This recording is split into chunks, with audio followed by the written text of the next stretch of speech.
श्री भागवत भगवान की है आरती, पापियों को पाप से है तारती।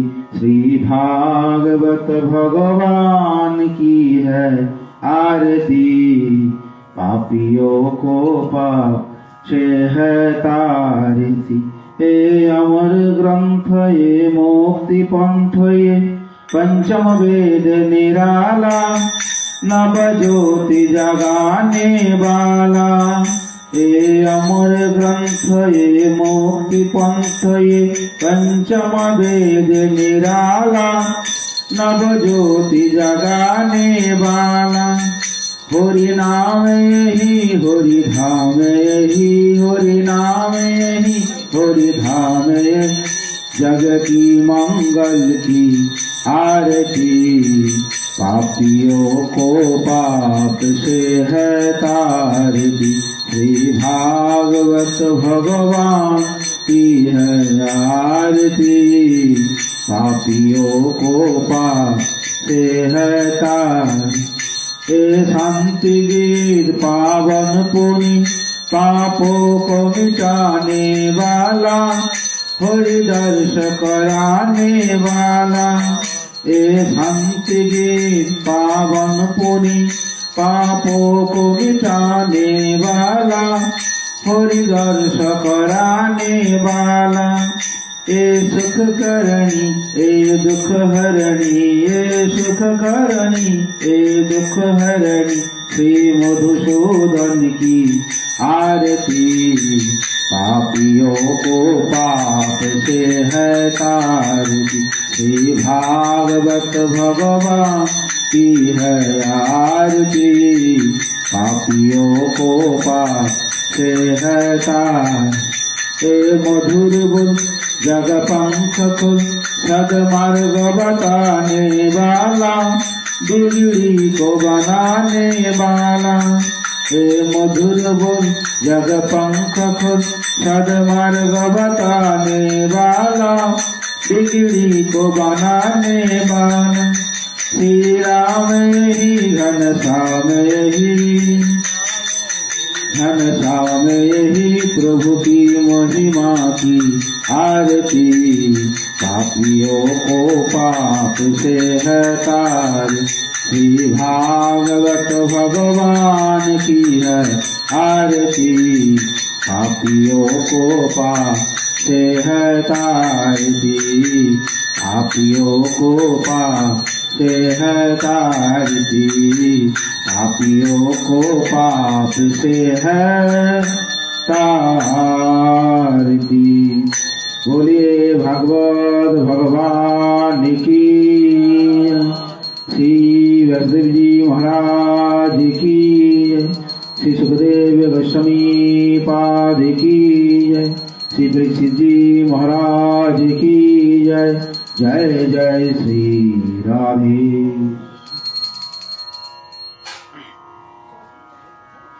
वंदे अहं श्री गुरु श्रीयुतपदकमलं, श्रीगुरुन् वैष्णवांश्च, श्रीरूपं शक्रजातं सहगण रघुनाथं नितं तं सजीवं साद्वैतं सवधूतं परिजनसहितं श्रीकृष्ण चैतन्यदेवं श्री श्री राधा कृष्ण पदां सहगण ललिता शिविशकानिता।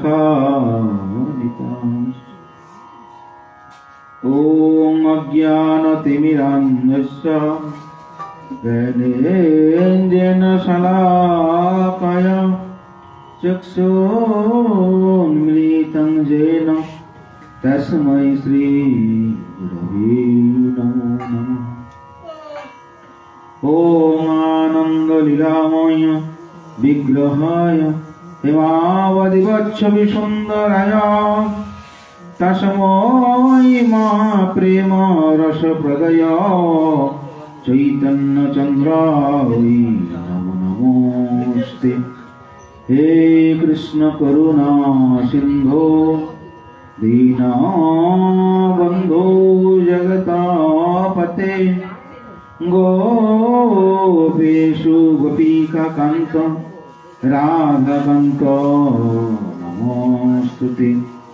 ॐ तप्तकाञ्चन गौराङ्गिनी श्रीराधे वृन्दावनेश्वरी विश्वानुसुते देवी प्रणमामि हरिप्रिये। ॐ वृन्दावै तुलसी देवै प्रिया वै केशवस्य च कृष्ण भक्ति पदे देवी सत्यवतोऽयि नमो नमः। वंशाकल्पतरुभ्यश्च कृपा सिन्धुभ्य एव च पतितानां पावनेभ्यो वैष्णवेभ्यो नमो नमः।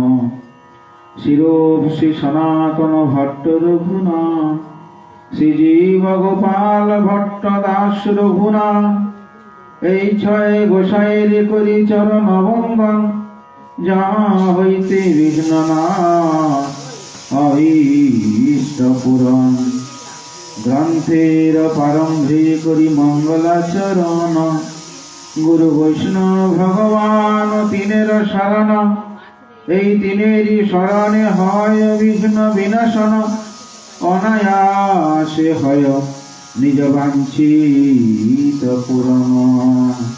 শ্রী কৃষ্ণ চৈতন্য প্রভু নিত্যানন্দ শ্রী অদ্বৈত গদাধর শিবাস আদি গৌর ভক্ত বৃন্দ। হরে কৃষ্ণ কৃষ্ণ কৃষ্ণ হরে হরে হরে রাম রাম রাম হরে হরে। নিতাই গৌর সীতানাথ প্রেমানন্দে হরি হরি बोल। जय महाप्रभु, जय राधा माधव, हरे कृष्ण। परमानंद श्री राधा माधवेर अहितुकी कृपा करुणाय এই শিবাসঙ্গম রাধা মাধব মন্দিরে যে সপ্তাহ কাল ব্যাপী শ্রীমদ্ ভাগবত জ্ঞান যজ্ঞের মহা আয়োজন, সেই আয়োজনে আজকে পঞ্চম দিবস। এই পঞ্চম দিবসের সান্ধ্যকালীন ভাগবত কথার প্রবচনে যে সকল গৌর ভক্তবৃন্দ ভক্তজন ভক্তিমতিমা যারা কৃপাপূর্বক সমাগত হয়েছেন, শ্রী ভগবানের অমৃতময়ী ভাগবতীয় কথা আস্বাদন করবেন,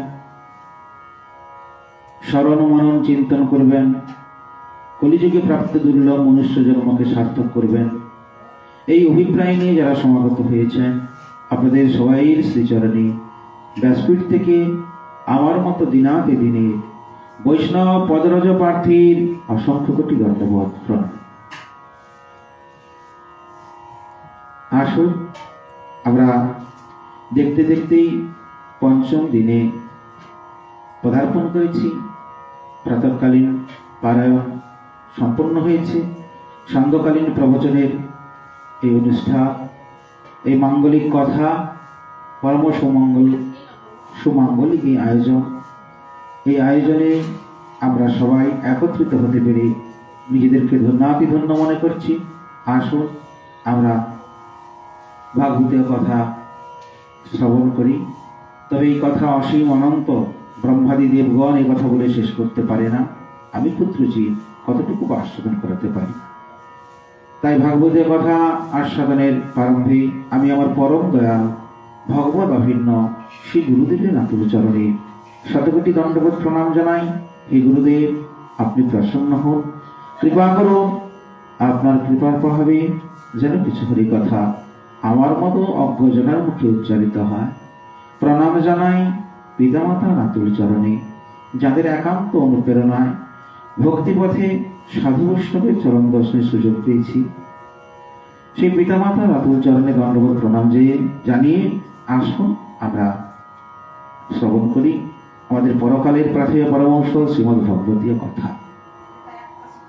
আজকে আপনারা শ্রীমদ্ ভাগবত মহাপুরাণের নবম স্কন্ধ থেকে কথা শ্রবণ করবেন।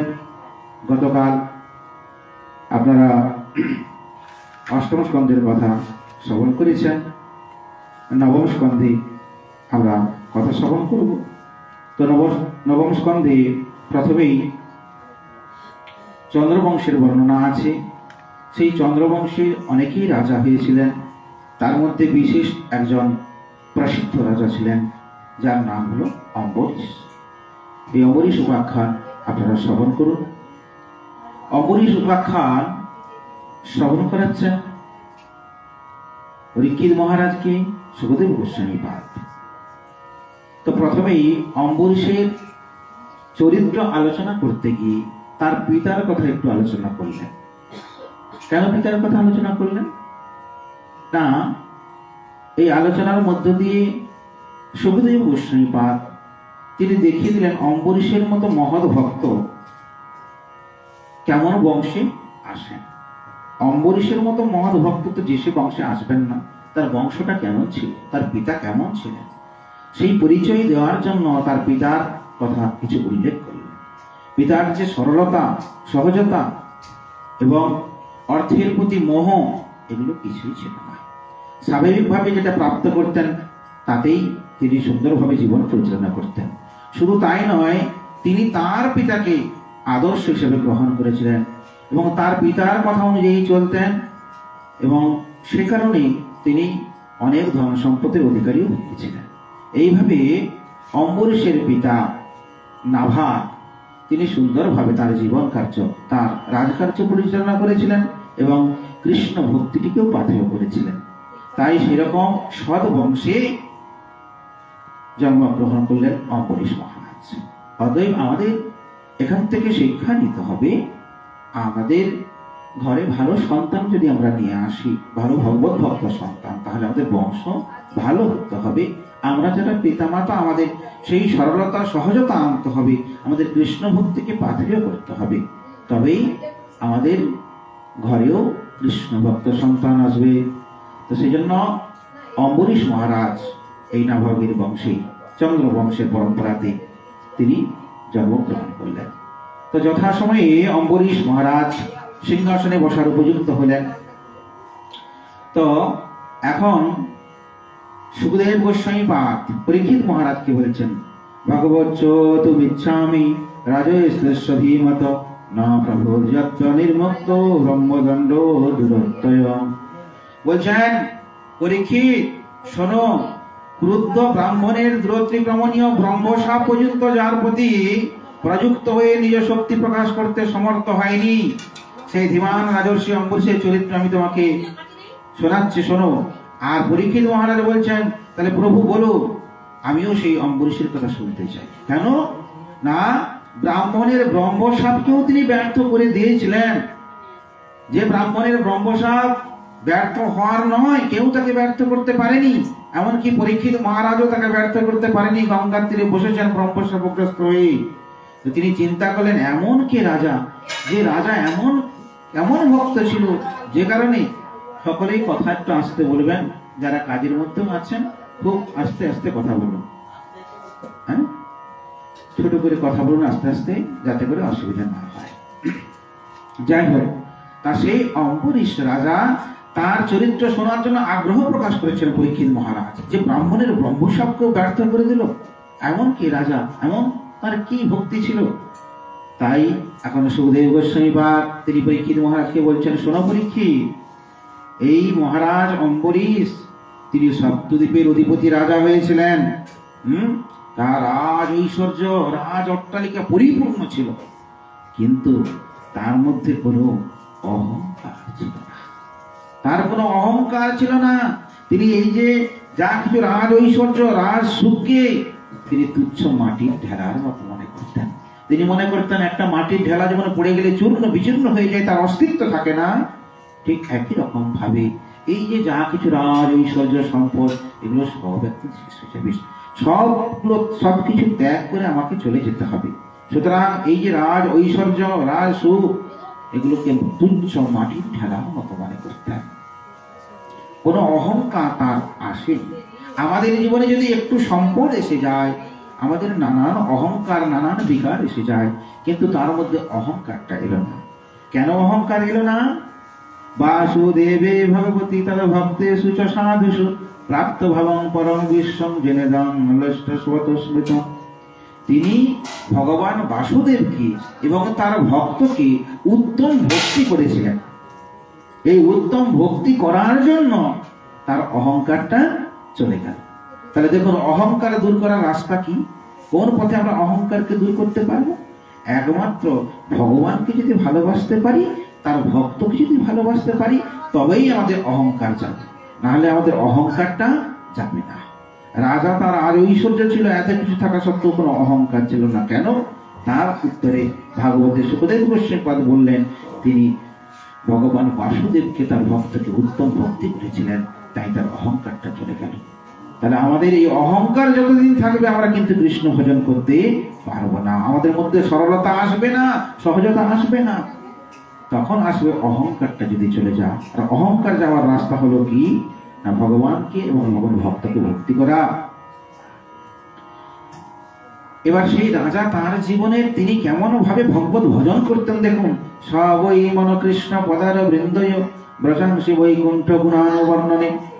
আসতে কথা বলুন ভেতরে। করো হরি মন্দির মার্য দনাদিষু সুদিন চকরাচ্যুত সৎকথোদ্বয়ে মুকুন্দ লিঙ্গালয় দর্শনে দৃশ্য তদভিতাগাত্র স্পর্শিহ সঙ্গম ঘ্রাণং চ তদ পাদ সরজ সৌরভি শ্রীমৎ তুলসা রসনাং তদর্পিতে পাদো হরে চিত্র পদানুসরপনে শিরো ঋষিকেশ পদাভিবন্দনে কামং চ দাস্যেন তু কামকাময়া যথোত্তম শ্লোক জনাশয়ারতি। এই রাজা তিনি ইচ্ছে করলে দাস দাসীকে দিয়ে কাজ করাতে পারতেন। তিনি ঠাকুরের কাজ কেমন করে করছেন দেখুন, কেমন ভক্তি। তিনি ভোর সেই ব্রহ্মমুহূর্তে উঠে স্নানান্নি করে নিজ হাতে মন্দির মার্জন করছেন, নিজ হাতে ঝাড়ু দিচ্ছেন, নিজ হাতে মঙ্গল আরতি করলেন। তারপর প্রাতঃকালে সকাল হলো পুষ্প চয়ন করছেন পুজোর চড়ার জন্য। তিনি সবসময় তার হাত দুটিকে ব্যস্ত রাখতেন, এই হাত দিয়ে যেন আমি গোবিন্দের সেবা করতে পারি, এই হাত দিয়ে যেন আমি সাধুগুরু বৈষ্ণবের সেবা করতে পারি। তিনি সবসময় তার চোখ দুটিকে রাখতেন যে আমি যেন সবসময় ভগবানের মূর্তি, মুকুন্দের মূর্তিকে দর্শন করতে পারি। সবসময় যেন তিনি তার কানটাকে ব্যস্ত রাখতেন, আমি যেন আমার কানে সবসময় হরি কথা শ্রবণ করতে পারি, যে কোনো মূল্যে যেন আমি আমার কানে হরি কথা শ্রবণ করতে পারি। তিনি তার নাকটাকে সবসময় রাখতেন ভগবানের শ্রী চরণে যে সচন্দন তুলসী পত্র দেওয়া হয়, তার যে একটা দিব্য গন্ধ, সেই দিব্য গন্ধটা নেওয়ার জন্য সবসময় নাকটাকে বাড়িয়ে রাখতেন। তিনি তার জিহ্বাটাকে ব্যস্ত রাখতেন সবসময়, কখন আমি একটু ভগবানের প্রসাদ গ্রহণ করতে পারবো। তিনি তার এই চরণটিকে সবসময় ব্যস্ত রাখতেন, আমি যেন এই চরণে একটু তীর্থ দর্শন করতে পারি। তিনি সবসময়ের জন্য ব্যস্ত রাখতেন, আমি এই মাথাটা যেন সাধুগুরু বৈষ্ণবের চরণে দিতে পারি। নিতাই গৌর হরি বল, হরি বল, হরি বল। এইভাবে তিনি তার জীবনের কায় মন বাক্যে গোবিন্দ সেবা করেছিলেন। কায় মন বাক্য, এই তিন দ্বারা যদি ভগবানের সেবা হয়, ভগবান সন্তুষ্ট না হয়ে থাকতে পারেন না। ভগবান তার এই সেবায় পরিতৃষ্ট হয়ে গেলেন। আর তিনি নিজে শুধু কৃষ্ণ ভক্তি নেয়নি, প্রজাদেরকেও কৃষ্ণ ভক্তি দিয়েছিলেন। হ্যাঁ, নিজে কৃষ্ণ ভক্তি শুধু নেয়নি, প্রজাদেরকেও কৃষ্ণ ভক্তি দিয়েছিলেন, তারাও কৃষ্ণ ভক্তি গ্রহণ করেছিলেন। এই জন্য ভগবান খুব প্রসন্ন হলেন। ভগবান প্রসন্ন হয়ে তার একটা সুন্দর সুরক্ষার ব্যবস্থা করে দিলেন। কি ব্যবস্থা করলেন? তস্মা আদ্বাদরিশ্চক্রং প্রত্যানিক ভয়াবহম একান্ত ভক্তি ভাবেন প্রীত ভক্তাভিরস্খনম। তিনি সবসময়ের জন্য একটা সুদর্শন চক্রকে পাঠিয়ে দিলেন। যাও সুদর্শন, তুমি সবসময় আমার এই ভক্ত এই অম্বরীশকে রক্ষা করো। তাহলে দেখুন, আমরা বলি ভগবানকে ভালোবাসলে, ভক্তি করলে সে রক্ষা করবে, বিপদ আপদ থেকে বাঁচিয়ে দেবে। এই দেখুন কেমন ভগবানকে ভক্তি করলেন অম্বরীশ মহারাজ, আর অম্বরীশ মহারাজের জন্য কেমন ভগবান সুদর্শন চক্রকে পাঠিয়ে দিয়েছেন। অম্বরীশ বুঝতে পারেনি, কিন্তু অদৃশ্যে একটা সুদর্শন চক্র সব সময় অম্বরীশকে পাহারা দিচ্ছে। এই হলো বৈষ্ণবের সুরক্ষা কবচ।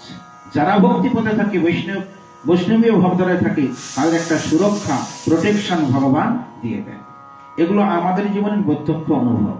না জানি ভগবান জীবনে কি রেখেছে জানি না, কিন্তু আমরা রাস্তাঘাটে রাত্রে ভিতরে বহু রাত্রে ভিতরে বিভিন্ন জায়গা প্রান্তে আমরা যাওয়া আসা করি, আমাদের অনেক রাস্তাতে অনেক অনেক রকম ঘটনা দেখি, কিন্তু কোনোভাবেই আমরা সেই সমস্যার সম্মুখীন হই। কেউ আমাদেরকে আক্রমণ করেন না। এটা একটা ভগবানের কৃপা। হ্যাঁ, কতটুকু তার ভক্ত হতে পেরেছি, সামান্য মাত্র নিয়েছি, তার নেওয়ার শুধুমাত্র ভক্তি নেওয়ার ইচ্ছাটুকু প্রকাশ করেছি, ভক্তকে হতে পেরেছি। কিন্তু তাতেও একটা তার যে তিনি যে কৃপাময়, কৃপার একটা প্রকাশ আমরা প্রতি মুহূর্তে অনুভব করি। যাই হোক, তাই এই ব্যবস্থা করে দিলেন সুদর্শন চক্রকে। এখন অম্বরীশ তিনি তার স্ত্রীর কথা বলছেন, আরিরায়ধাধি ঈশু কৃষ্ণং মহিষা তুল্যশীলয়া যুক্ত সংবৎসরং বীর দদর দ্বাদশী ব্রতম। এখন রাজা অম্বরীশের পত্নী, তিনি পত্নী ও তারই সমতুল ধর্মশীলা ছিলেন, সংসার আসক্তি শূন্য ছিলেন, ভক্তিমতী ছিলেন। এই দেখুন, অম্বরীশের পত্নীর কথা বলছেন, তিনি এই রাজার মতোই সমতুল ধর্মশীলা ছিলেন, সংসার আসক্তি শূন্য ছিলেন, ভক্তিমতী ছিলেন। একেই বলে সহধর্মিনী, একেই বলে প্রকৃত সহধর্মিনী, যিনি স্বামীকে ধর্মপথে সহায়তা করেন। হ্যাঁ, বা স্বামী যদি ভক্তিপথে না থাকে, নিজে ভক্তিপথকে আশ্রয় নেবেন, স্বামীকে আস্তে আস্তে ভক্তিপথে পরিচালিত করবেন। একেই বলে সহধর্মিনী। এই ধরনের যারা সহধর্মিনী হতে পারবেন, তারা তার প্রতি জীবনে যা পূর্ণ করবে সেই পূর্ণের অর্ধেক ভাগ অর্ধাঙ্গিনী, সেই সহধর্মিনী সেও কিন্তু লাভ করতে পারে। তা না হলে ওই আমি সহধর্মিনী হতে পারলাম না, শুধু বসে বসে প্রতির পূর্ণ আমি নিয়ে নেব, স্বামীকে ধর্মপথে পরিচালনা করলাম না, এগিয়ে দিলাম না, সহযোগিতা করলাম না, আমার স্বামী পূর্ণ করবে সেই পূর্ণের অর্ধেক ভাগ নিয়ে নেব, এটা কোনোভাবেই হতে পারে না। প্রকৃত সহধর্মিনী হতে হবে, ধর্মের পথে পরিচালিত হতে হবে, তাহলে তার স্বামী জীবনে যা পূর্ণ করবে অর্ধেক ভাগ অর্ধাঙ্গিনী পাবে। এখনকার বউয়েরা, এরা বউ বলা যেতে পারে, একটু পিছন থেকে যদি পিছিয়ে যাই, অনেকে স্ত্রী হয়েছে, এখন স্ত্রী দেখতে পাচ্ছেন, এখন বউ। স্ত্রী কাকে বলে না, স্ত্রী সংসারটাকে মোটামুটি সংসারের অবস্থাটাকে বুঝে একটু গুছিয়ে গেছে, সংসারটাকে চালিয়ে না, যাক যেমন যেটুকু আসছে সেটুকু নিয়ে মোটামুটি ভাবে একটা চালিয়ে নেওয়া, এটা কার কাজ? এটা স্ত্রী। আর বউয়ের কাজ শুধু চলো বিউটি পার্লারে নিয়ে চলো, শপিং করে নিয়ে চলো, স্বামীর টাকাটা ফুরাতে পারলেই, টাকা নষ্ট করতে পারলেই হয়ে গেল। কোথা থেকে যে ইনকাম হচ্ছে, কিভাবে কত কষ্ট করে নিয়ে আসছে, সেই চিন্তা ভাবনা করার কিছু নেই। এরা বউয়ের কাজ। কিন্তু বউ হলে চলবে না, বউ থেকে স্ত্রীর জায়গায় যেতে হবে, সংসারটা বুঝতে হবে, দেখতে হবে পরিস্থিতিটা কি কেমন, শুধু এদিক ওদিক করলে হবে না, যেটুকু আছে সেটুকু নিয়ে সুন্দর চালনা করতে হবে। শুধু এটা করলে হবে না, স্ত্রীর থেকে আরো উপরে উঠতে হবে, সহধর্মিনীর জায়গায় যেতে হবে, ধর্মপথটিকে আশ্রয় গ্রহণ করতে হবে, স্বামীর ধর্মে সহায়তা করতে হবে, স্বামী যদি ধর্মপথে না থাকে তাকে এগিয়ে দিতে হবে, নিজে ধর্ম গ্রহণ করতে হবে। এই সহধর্মিনীর জায়গায় যতক্ষণ না যেতে পারবেন, ততক্ষণ জীবনে কখনোই আপনি কৃপা লাভ করতে পারবেন না ভগবানের, কখনোই আপনি ভালো থাকতে পারবেন না। হ্যাঁ, তো প্রকৃতপক্ষে যদি ভগবানের কৃপা লাভ করতে হয়, তাহলে সহধর্মিনীর জায়গা যেতে হবে। যাই হোক, এই অম্বরীশের স্ত্রী প্রকৃত সহধর্মিনী ছিলেন। অম্বরীশ বললেন, আমি কি করব না, একটি ব্রত করব, সম্বৎসর দ্বাদশী ব্রত অনুষ্ঠান করব। এখানে দ্বাদশী বলতে একাদশীর কথা বলা হচ্ছে। হ্যাঁ, আমরা যে একাদশী করব, যারা একাদশী করেন এটা মনে রাখবেন, আমরা যে একাদশী করব সেই একাদশীটা দ্বাদশী যুক্ত একাদশী হতে হবে, দশমী যুক্ত একাদশী হলে হবে না। যদি সেই একাদশীর দিন দশমীর একটু অংশ রয়ে যায়, তাহলে সেই দিনটা একাদশী করা যাবে না। একাদশী করতে হবে কোন দিন? যেদিন দ্বাদশী আছে, একাদশী যদি একটু থাকে, সারাদিন দ্বাদশী, একটু একাদশী ঢুকেছে, তো সেই দিন একাদশী করতে হবে। হ্যাঁ, একাদশীটা হবে দ্বাদশী যুক্ত একাদশী, দশমী যুক্ত একাদশী কিন্তু আমাদের করা যাবে না। হরিভক্তি বিলাস বলছেন। হ্যাঁ, তো শাস্ত্রীয় সিদ্ধান্ত অনুসারে আমাদের চলতে হবে। মহাজনগত পন্থা, মহাজনদের পন্থা অনুসরণ করে আমাদের চলতে হবে। আর যদি দ্বাদশীটা মহাদ্বাদশী হয়, কোনোদিন দেখছেন যে একটা দ্বাদশী, যে দ্বাদশীতে একাদশীর একটু অংশ নেই, একাদশী একটুকু ঢুকেনি, সমগ্রটাই দ্বাদশী, কিন্তু সেদিন মহাদ্বাদশী, বিশেষ এক বৈষ্ণবের আবির্ভাব তিথি, বিশেষ এক ভগবানের অবতারের আবির্ভাব তিথি, এমন যদি হয়ে থাকে, তাহলে সেটি মহাদ্বাদশী, সেই দিনে একাদশী ব্রত করতে হবে। একাদশী চলে গিয়েছে, কিছু নেই, কিন্তু যেহেতু মহাদ্বাদশী পড়েছে, ওই দিন যদি আমরা ব্রত করি তাহলে একাদশী দ্বাদশী দুটোরই ফলই আমরা প্রাপ্ত করতে পারবো। প্রেম সে বলে রাধে রাধে। হ্যাঁ, তো এইভাবেই আমরা করব। তাই এখানে সম্বৎসর কি করলেন না, একটি বছর ধরে এই ব্রতটি করছেন। এটি সত্য যুগের এই লীলা চলছে, এখানে একটি বছর কোনো ব্যাপার নয়, একটা দিনের মতো আমাদের। তো যাই হোক, সম্বৎসর দ্বাদশী ব্রত মানে দ্বাদশী যুক্ত একাদশী ব্রত করছেন এই অম্বরীশ রাজা, আর তার স্ত্রী বলছে আমিও আপনার সঙ্গে ব্রতটি করব। তিনিও ব্রত করছেন, এই দুইজনেই ব্রত করছেন। এখন ব্রত যেদিন সমাপ্ত হলো, ব্রত সমাপ্তির পরের দিন ভগবানের সেবা পূজা ইত্যাদি সুন্দরভাবে ব্যবস্থা হলো। তারপরে যেহেতু রাজা ছিলেন, বিবিধ দ্রব্য ভোগ সামগ্রী ইত্যাদি প্রস্তুত করা হলো, অন্ন ব্যঞ্জনাদি বিভিন্ন প্রকার ভগবানকে নিবেদন করা হলো। নিবেদনের পর তা সাধুগুরু বৈষ্ণবকে আহ্বান করা হলো, ব্রাহ্মণদেরকে আহ্বান করা হলো, তাদেরকে তৃপ্তি ভরে ভোজন করালেন। ভোজন করানোর পর দক্ষিণাদি প্রদান করিলেন। হ্যাঁ, সাধ্যমতো দক্ষিণা কিন্তু প্রদান করতে হয়। হয়তো আপনার যেমন শক্ত তেমন করে বৈষ্ণব ভোজন করালে দক্ষিণা দেবেন, আপনার সামর্থ্য অনুসারে দেবেন, কিন্তু দিতে হবে। বললেন কেন দক্ষিণা দিতে হবে? আমি দক্ষিণার কথা এর আগেও বলেছি, দক্ষিণা না দিলে সেটা কিন্তু সম্পূর্ণ নয়, তা আপনার সাধ্য মতোই দেবেন। তো এখানে রাজা তার সাধ্য অনেক ছিল, তিনি অনেক দক্ষিণা দিয়েছেন। হ্যাঁ, তো যাই হোক, দক্ষিণা দিয়েছেন, ওরা সন্তুষ্ট চিত্তে চলে যাচ্ছেন। যাওয়ার সময় রাজাকে বলে যাচ্ছেন, বলছে এবার আপনারা পালন করুন। ব্রত করলে ব্রতের পরের দিন পালন করতে হয়। পালনের একটা নির্দিষ্ট সময় আছে, সময়টা দেখে নেবেন, সময়ের মধ্যে কিন্তু পালন করতে হবে। সেটা ভগবত প্রসাদ সেবা করে যদি পারা যায়, সাধু বৈষ্ণবদের সেবা দিয়ে করলে আরো ভালো হয়। তো সেটা অনেক সময় হয় না, তখন আমরা কি করি যে কিছু অর্থ টাকা তুলে রেখে দিলাম। একবার হয়তো বড় বৈষ্ণব সেবা হবে, তখন সেটা লাগাবো। প্রতি একাদশীতেই আমরা পালনের দিন প্রসাদের ব্যবস্থা করলাম। তো প্রসাদ তো ভোজন দেওয়ার জন্য প্রতি একাদশীতে হয়তো বৈষ্ণব ভোজন করানো সম্ভব আমার পক্ষে নয়, তাহলে ক্রিয়ত অংশ কিছু অর্থ রেখে দিলাম। প্রতি একাদশীতে সেই অর্থটা রেখে দিচ্ছি, ওটা জমা থাকছে, যখন বৈষ্ণব সেবা বাড়িতে হবে সেই কাজে ওটি লাগিয়ে দেবো। তো যাই হোক, এখন তবে একটি বিশেষ উপায় আছে, যারা আমরা এত সকাল সকাল ব্রতের পালনটা করার জন্য প্রসাদ ইত্যাদি ভোগ লাগাতে পারবো না, সে কারণে তার একটি বিশেষ উপায়, আমরা মহাপ্রসাদ, জগন্নাথ দেবের মহাপ্রসাদ শুকনো মহাপ্রসাদ রেখেছি, সেই প্রসাদ সেবা করেও কিন্তু আমরা ব্রতের পালন করি। যাই হোক, তো ব্রত করলে তার পালন করতে হয়, পরের দিন পালন করবেন। বৈষ্ণব সেবা দিয়েছেন, দক্ষিণাদি প্রদান করেছেন, পালনটি করবেন। তারা বলে গেলেন রাজামশাই এবার আপনারা পালন করুন, আমরা অনুমতি দিলাম। ওরা চলে গেলেন। এবার রাজা এবং রানী পালন করবেন। ঠিক পালনের সময় সেখানে একজন মুনি এসে উপস্থিত হলেন, তার নাম হলো দুর্বাসা। এই দুর্বাসা এসে হাজির হলেন। যখন দেখলেন দুর্বাসা এসেছেন, রাজা বললেন অহো ভাগ্য, আমার কি সৌভাগ্য, আমার দরবারে আজকে নিমন্ত্রণ তো জানায়নি, অযাচিতভাবে কোনো বৈষ্ণব কোনো সাধুর আবির্ভাব হয়েছে, এসেছেন, এটা পরম সৌভাগ্য। তো আপনি কৃপা করে আসন গ্রহণ করুন। আসন দিলেন, পাদ্যর্ঘ নিবেদন করলেন, বললেন আপনাকে সেবা দিয়ে তবেই পালন করবো। আপনি যখন এসেই পড়েছেন, এই সেবা দেবেন। তখন ওই দুর্বাসা বলছেন তাহলে ঠিক আছে, আমি সেবা করব। তো আমি একটু যমুনাকে অবগাহন করে আসি, স্নান সেরে আসি, তারপর আমি সেবা করব। তো উনি যমুনাতে অবগাহন করলেন, চলে গেলেন। উনি আর আসছেন না, অনেকটা সময় যমুনাতে অবগাহন করছেন।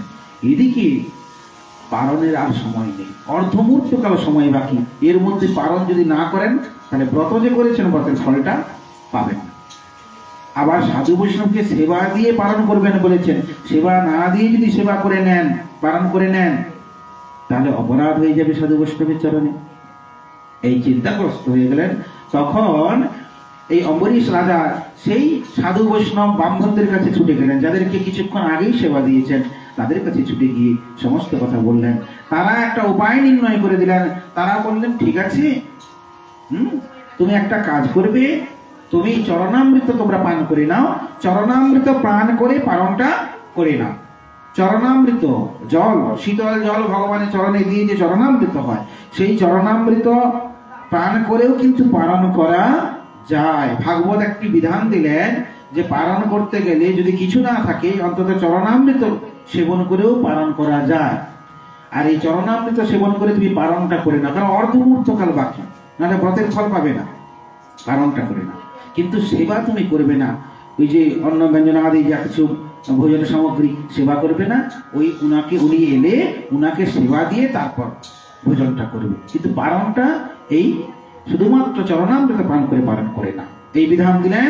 তখন সেই অম্বরীশ রাজা তারা কি করলেন, রানী দুজনে মিলে পালনটি করে নিলেন চরণামৃত পান করে।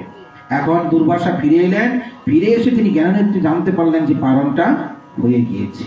তখন দুর্বাসা তিনি ক্রোধিত, তিনি আরো বেশি ক্রোধে উন্মত্ত হয়ে গেলেন। হ্যাঁ, তিনি বললেন এত বড় স্পর্ধা,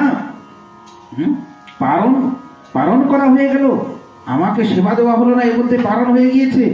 তাই তিনি ক্রোধিত হয়ে সঙ্গে সঙ্গে তার জটাটিকে ঝেড়ে দিলেন। তার যে জটাটা ছিল সঙ্গে সঙ্গে জটাটিকে ঝেড়ে দিলেন, ঝাড়ার সঙ্গে সঙ্গে একটা ভয়ঙ্কর অপদেবতা কৃত্যা তৈরি হয়ে গেল।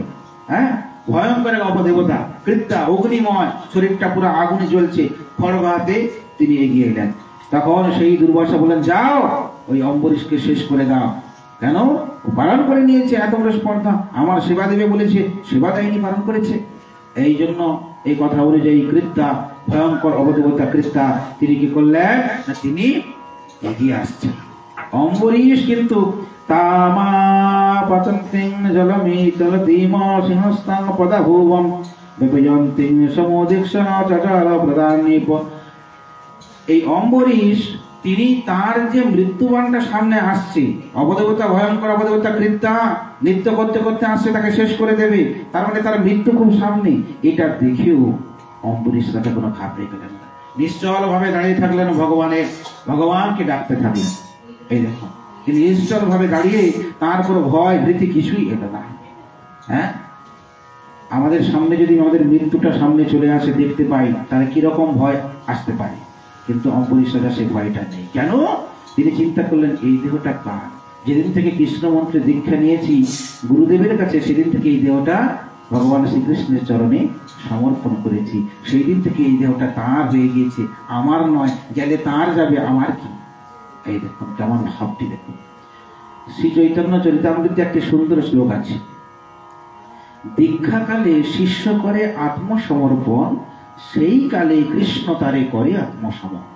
যখন আপনি শ্রীগুরুর কাছে দীক্ষা নিচ্ছেন, তখন নিজেকে আত্মসমর্পণ করে দিলেন, নিজেকে সেখানে বিক্রি করে দিলেন, এবং সেই সময় ভগবান শ্রীকৃষ্ণ আপনার দেহটাকে তার নিজের সম্পদ বলে গ্রহণ করে দিল। সেদিন থেকে আপনার দেহটা তার সম্পদ। যতদিন এই দেহটা নিয়ে আপনি থাকবেন, এটা আপনার নিজের বলে মনে করবেন না, এটি তার সম্পদ, এটা দিয়ে তার সেবা করতে হবে। সেদিন থেকে আপনার ডিউটি হয়ে গেল, যে কোনো মূল্যে আপনার এই দেহ দ্বারা যেন গোবিন্দ সেবা হয়। সেদিন থেকে আপনার ডিউটি, এই দেহ থেকে এই দেহ দ্বারা যেন গোবিন্দ সেবায় দেহটা লাগে। জীবনের যতগুলো দিন বেঁচে থাকবেন, যতদিন হাত পা চলবে, এই দেহ দ্বারা যেন আমি গোবিন্দের সেবা করতে পারি। তো সেই জন্য তিনি চিন্তা করলেন, আজকে মৃত্যু এলে যদি শেষ হয়, তো শরীরটা শেষ হবে, তো তার সম্পদ যাবে, আমার কি? তিনি নিশ্চল হয়ে দাঁড়িয়ে রইলেন। ভয়ঙ্কর অবদেবতা কৃত্য ছুটে এলেন, কিন্তু রাজার কিছুই করতে পারলেন না। ওই যে সুদর্শন চক্রকে পাঠিয়ে রেখেছেন ভগবান, সেই সুদর্শন চক্র ওই ভয়ঙ্কর অবদেবতা কৃত্যাকে একবারে জ্বালিয়ে পুড়িয়ে শেষ করে দিল।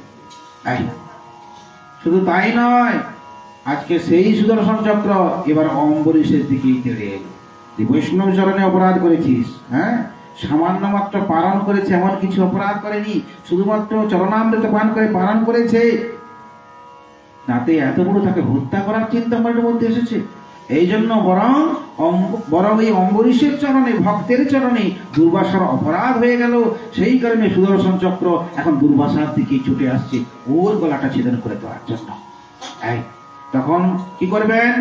এই দুর্বাসা চতুর্দিকে ছুটছেন, কোথাও রক্ষা নেই, পেছনে সুদর্শন চক্র। এই যখন ব্রহ্মাজির কাছে এলেন, ব্রহ্মাজি বললেন আমার দ্বারা কিছু করা যাবে না।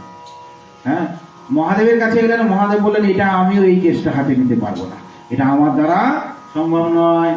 তাহলে কি হবে?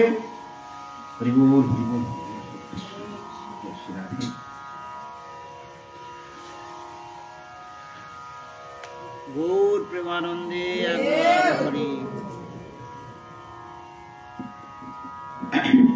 জয় শ্রী রাধে। এখন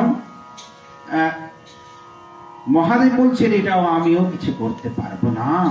হ্যাঁ, একমাত্র যদি করতে পারে ভগবান বিষ্ণু, তার তো চক্র, সেই চক্র, তার চক্র তোমাকে তোমার দিকে এসেছে, অতএব সে যদি রক্ষা করতে পারে তাহলে তার চরণে যাও।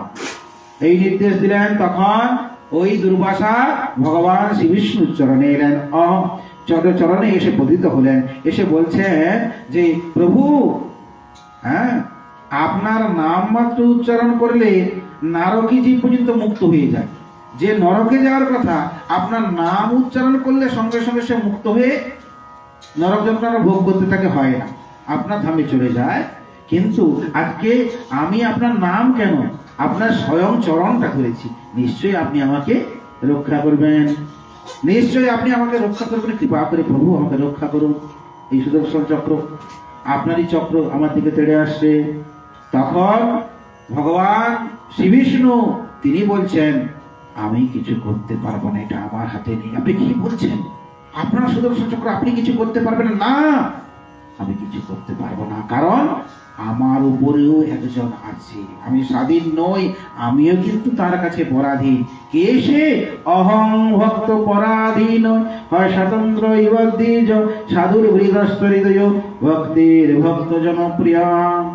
বলছেন, হে দুর্বাসা, আমি সম্পূর্ণরূপে ভক্তের অধীন, আমি স্বাধীন নই, আমি সর্বে সর্বা নই, আমিও পরাধীন, আমার উপরে একজন মালিক আছে, সে হলো আমার ভক্ত। তাই আমি স্বাধীন নই। সহজ সরল ভক্তজন আমার হৃদয় তাদের অধিকৃত করে রেখেছে। ভক্তগণ আমার প্রিয়, আমি তাদের প্রিয়। হে ব্রাহ্মণ, আমার ভক্তদের আমি তো একমাত্র আশ্রয়। সেই জন্য আমার সেই ভক্ত সাধুগণ ছাড়া আমি না ভালোবাসি নিজেকে, না আমার অর্ধাঙ্গিনী অবিনাশী শ্রীদেবীকে, আমি আমার শ্রীদেবী লক্ষ্মী দেবীর থেকেও সেই ভক্তদের অধিক বেশি ভালোবাসি। হ্যাঁ, তারা আমার থেকে অনেক শ্রেষ্ঠ, আমার থেকে আমার ভক্ত অনেক বড়। অতএব তুমি সেই ভক্তের চরণে অপরাধ করেছো, এই অপরাধ আমি ক্ষমা করতে পারবো না। ক্ষমা যদি করতে পারি, সেই অম্বরীশ, তার চরণটি গিয়ে আশ্রয় করো। এই তখন দুর্বাসা তিনি চলে এলেন অম্বরীশের চরণে। অম্বরীশের চরণে যখন এসে পতিত হলেন, অম্বরীশ সঙ্গে সঙ্গে, হায়, এই আপনি কি করছেন? আপনি ব্রাহ্মণ, আপনি বৈষ্ণব সাধু, আপনি আমার চরণ বলছে আমাকে রক্ষা করো। ওই সুদর্শন চক্র আমার থেকে তেড়ে আসছে। সঙ্গে সঙ্গে অম্বরীশ মহারাজ সেই সুদর্শন চক্রের স্তবস্তুতি করলেন। যখন স্তবস্তুতি করলেন, সুদর্শন চক্র শান্ত হয়ে গেল। সুদর্শন চক্র যখন শান্ত হলো, তখন এইবার দুর্বাসা অবাক হয়ে গেলেন। যে কাজটা ভগবান করতে পারলো না, সে কাজটা কত সহজেই ভক্ত করে ফেললো। তাহলে ভগবানের থেকে ভক্ত আরো অনেক বড়। অতএব বলছেন, ধন্য ধন্য, আজ আমি ভগবান অনন্তের দাসগণের অতি অপূর্ব মহত্ব প্রত্যক্ষ করলাম। হে রাজন, আমি আপনার কাছে অপরাধী, তার সত্ত্বেও আপনি আমার মঙ্গল কামনা প্রার্থনা করলেন। যারা ভক্তবৎসল ভগবান শ্রীহরির চরণ কমল দৃঢ় প্রেমে আঁকড়ে আছেন, সেই সব সাধু পুরুষদের পক্ষে দুস্তরার কি আছে? এই প্রশংসা করলেন, ধন্য ধন্য বললেন। আজকে সেই অম্বরীশ মহারাজ আজকে করজোড়ে বলছেন, প্রভু, আপনি এতদিন যে চলে গিয়েছেন, এতদিন আমরা এখনো ভোজন করিনি, না সেবা করে যাচ্ছি। একটা বছর কেটে গিয়েছে, দুর্বাসা ঘুরছেন, সুদর্শন চক্র পেছনে তাড়া দিয়েছে, একটা বছর কেটেছে, তো এখনো আমাদের সেবা হয়নি। আজকে আবার নতুন করে ভগবানের সেবা লাগাই, আপনি তৃপ্ত করে সেবা গ্রহণ করো। আবার নতুন করে ভোগ ইত্যাদি লাগানো হলো, অন্ন ব্যঞ্জনাদি হলো, এবং তা অম্বরীশ মহারাজ সুন্দর করে সযত্নে দুর্বাসাকে পরিতৃপ্ত করলেন, সেবা দিলেন, দক্ষিণাদি দিলেন। সেই দুর্বাসা অম্বরীশের ভূয়সী প্রশংসা করতে করতে চলে গেলেন। যাওয়ার সময় বলে গেলেন, এবার আপনারা সেবা করুন, এই অনুমতি দিয়ে গেলেন। আর অম্বরীশ রাজা এবং তার সেই সহধর্মিনী তারা সেবা করলেন। শেষ জীবনটা এই অম্বরীশ ভগবত চরণে একবারে ভগবত চরণে মন প্রাণ একাগ্র করে ভগবানকে প্রাপ্ত করলেন। বলে অম্বরীশ মহারাজ কি, নিতাই গৌর প্রেমানন্দে, হরি হরি বল, হরি বল। এই চন্দ্রবংশে আপনারা অম্বরীশ রাজার কথা শুনলেন। তো এই বংশে আরো অনেকে রাজা হয়েছিলেন। তো এই বংশে আরো অনেক বিখ্যাত বিখ্যাত রাজা ছিলেন। তার মধ্যে বিশেষ যেটা না বললে নয়, যার কথা, তিনি হলেন সাক্ষাৎ ভগবান শ্রী রামচন্দ্র। এই বংশেই, চন্দ্র বংশেই, এই বংশের পরম্পরাতেই রাজা হয়েছিলেন কে? না, শ্রী রামচন্দ্র ভগবান। ত্রেতা যুগের কথা, হ্যাঁ, রামচন্দ্র ভগবান তিনি কার পুত্র? দশরথের। হ্যাঁ, অযোধ্যার অধিপতি দশরথ।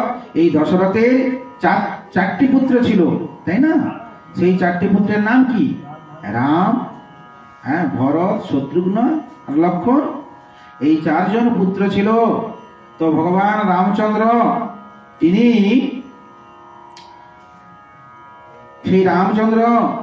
তিনি কি করেছিলেন?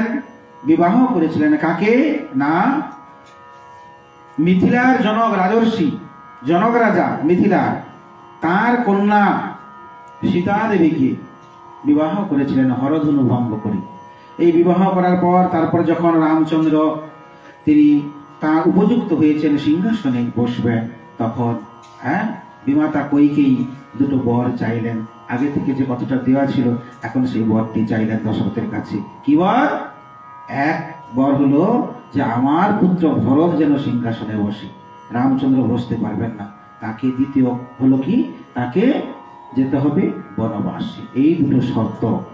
হ্যাঁ, আগে থেকে এই শর্তটি পূরণ করবেন, যা চাইবে তাই দেবেন বলে কথা দিয়েছিলেন দশরথ। সেই বরটি এখনই চাইলেন যে রামচন্দ্র বনবাসে যাক, এক নম্বর।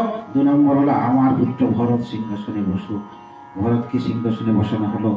রামচন্দ্র পিতৃসত্য পালনের জন্য হ্যাঁ, আর সীতা দেবীকে সঙ্গে নিয়ে চলে যাচ্ছেন। লক্ষ্মণ সঙ্গ দিলেন, বলে প্রভু আমি আপনার সঙ্গে যেতে চাই।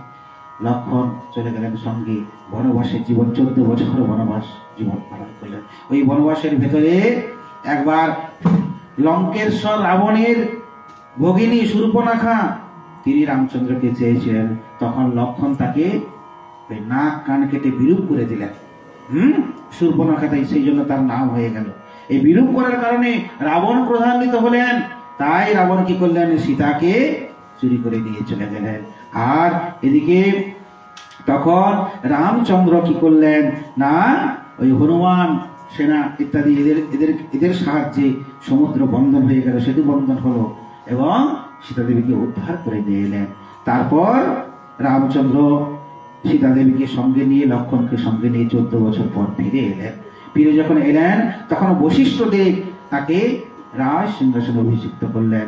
এতদিন ভরত সিংহাসনে বসেছিলেন, কিন্তু ভরত এই রামচন্দ্রকে নিজের প্রভু জ্ঞান করতেন। শুধু দাদা নয়, ভগবান বলে এই জ্ঞান ছিল। সে কোন রকমের রাজ্য পরিচালনা করেছেন, কিন্তু সবসময় তার ইচ্ছে ছিল কবে আমার প্রভু ফিরে আসবে, তার জন্য প্রতীক্ষা করছিলেন। আজকে তার কত আনন্দ, আমার প্রভু এসেছে। সেই প্রভুকে এই সিংহাসনে বসানো হলো। বশিষ্ঠ দেব রাজ সিংহাসনে অভিষিক্ত করলেন। ত্রেতয়াং বর্তমানায়াং কালঙ্কৃত সমদ্ভবৎ রামে রাজনী ধর্মজ্ঞে সর্বভূত সুখাবহে। যখন রামের রাজত্ব হলো, একেবারে সুন্দর, সকলে আছে, কোনো কষ্ট নেই, কোনো দুঃখ নেই, সমস্ত প্রজাগণের মঙ্গল সুখী তারা আছেন। বলা হয় রাম রাজত্ব। কি রামের রাজত্ব চলছে, কিন্তু বেশ সুন্দরভাবে চলছে। এরই ভেতরে সাধারণ মানুষ এরা সবসময় কুৎসা করার জন্য ব্যস্ত থাকে। তো এই রাম রাজত্বের মধ্যেও কিছু মানুষ ছিল, তারা কুৎসা শুরু করলেন। ওই যে সীতা যে বনবাসে ছিল, রামচন্দ্র যে নিয়ে গেল, ওখানে কি হয়েছে কে জানে। হ্যাঁ, সীতাকে নিয়ে গিয়ে ওখানে রাবণ যে চুরি করে নিয়ে চলে গেল, নিয়ে গিয়ে ওখানে যে কিছু ওর কি সতীত্ব আছে বলে মনে হয়, এরকম কুৎসা রটনা শুরু করলেন। সেই কথাগুলো রামচন্দ্রের কানে এলো। তিনি হলেন মর্যাদা পুরুষোত্তম। তিনি তখন এই কথাটা সহ্য করতে পারলেন না। তিনি তখন 5 মাসের গর্ভবতী, 5ম মাসের গর্ভবতী সীতা দেবীকে বনবাসে পাঠিয়ে দিলেন। সীতা দেবী বনবাসে চলে গেলেন। সেখানে বাল্মীকি মুনির আশ্রমে তিনি থাকলেন। সেখানে 2 পুত্র প্রসব করলেন, নাম হলো লব এবং কুশ। পরে রামচন্দ্র একটা যজ্ঞ করলেন, হ্যাঁ, অশ্বমেধ যজ্ঞ। সেই যজ্ঞের অশ্বটাকে প্রেরণ করা হলো। সেই অশ্বটাকে কারো ধরার সাহস হলো না, লব এবং কুশ অশ্বটাকে ধরলেন। তখন লব কুশের সঙ্গে ওই 4 জন ভ্রাতা রামচন্দ্র, হ্যাঁ, রাম, লক্ষ্মণ, ভরত, শত্রুঘ্ন, সকলের যুদ্ধ হলো। সকলেই লব কুশের কাছে পরাজিত হলেন। শেষে বাল্মীকি মুনির নির্দেশে যুদ্ধটা বন্ধ হলো। জানতে পারলেন এরা আমার পুত্র, রামচন্দ্র জানতে পারলেন, এবং তাই বললেন যে আমি এই আমার 2 পুত্রকে, সীতাকে নিয়ে যেতে চাই। নিয়ে যাওয়ার জন্য আবারও একবার পুনরায় বললেন যে তুমি আরেকবার অগ্নি পরীক্ষা দাও। অগ্নি পরীক্ষা দেওয়ার পর তোমাকে মানে সীতা দেবীকে বলছেন রামচন্দ্র তোমাকে এবং আমার এই দুই সন্তানকে আমি নিয়ে যাব। এই যখন বললেন সীতা দেবী বলছেন আর নয়, অনেক সংসার হলো, আর নয়। সীতা দেবী সঙ্গে সঙ্গে সেখানে আর অগ্নি পরীক্ষা দিলেন না, সঙ্গে সঙ্গেই ভূমি দেবীকে বলছেন হে পৃথিবী দেবী তুমি আমাকে গ্রহণ করো, আমি আর সংসারে থাকতে চাই না। সঙ্গে সঙ্গে সীতা দেবী পাতালে প্রবেশ করলেন। এই যখন সীতা দেবী পাতালে প্রবেশ করলেন আর রামচন্দ্র তিনি চিন্তা করলেন যে না আমিও আর থাকবো না। তাই কি করলেন, ওই যে লব এবং কুশ তাদেরকে, শুধু তাদেরকে নয়, আর বাকি যে তিনজন ভাই ছিল, লক্ষ্মণ ভরত শত্রুঘ্ন, ওদের প্রত্যেকের দুটি করে সন্তান ছিল।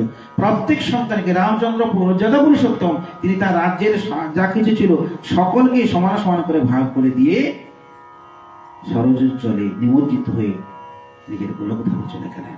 বলে রামচন্দ্র ভগবান কি।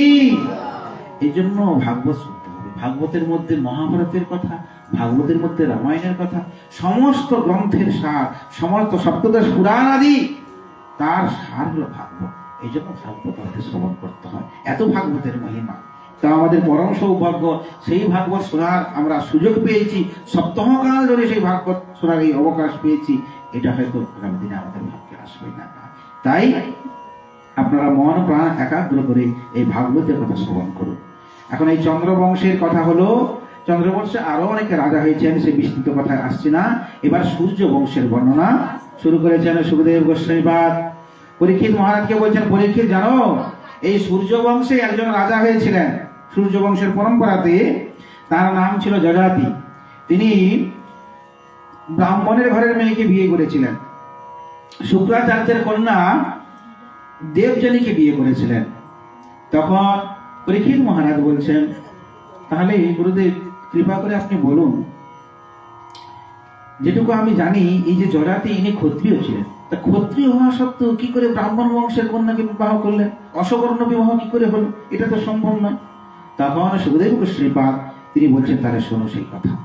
তো একবার এই শুক্রাচার্যের কন্যা দেবযানী, শুক্রাচার্যের কন্যার নাম হলো দেবযানী। তো অসুরদের গুরু শুক্রাচার্য কিন্তু ব্রাহ্মণ, এর কন্যার নাম হলো দেবযানী। আর শুক্রাচার্যের একটি শিষ্য ছিল, অসুরদের গুরু তিনি, অনেক শিষ্য ছিল, তার মধ্যে একজন শিষ্য তার নাম হলো বিষপর্বা, তিনি অসুর বিষপর্বা। তো সেই বিষপর্বা তার শিষ্য ছিলেন, ওই শিষ্যের মেয়ে তার নাম ছিল শর্মিষ্ঠা। এই শিষ্যের মেয়ের সঙ্গে বিষপর্বার কন্যার সঙ্গে এই শুক্রাচার্যের কন্যা দেবযানী এদের একটা বন্ধুত্ব ছিল।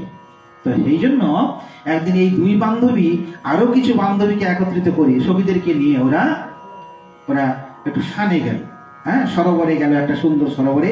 সেখানে ওরা পোশাক পরিচ্ছদ ইত্যাদি খুলে রেখে স্নান করছেন।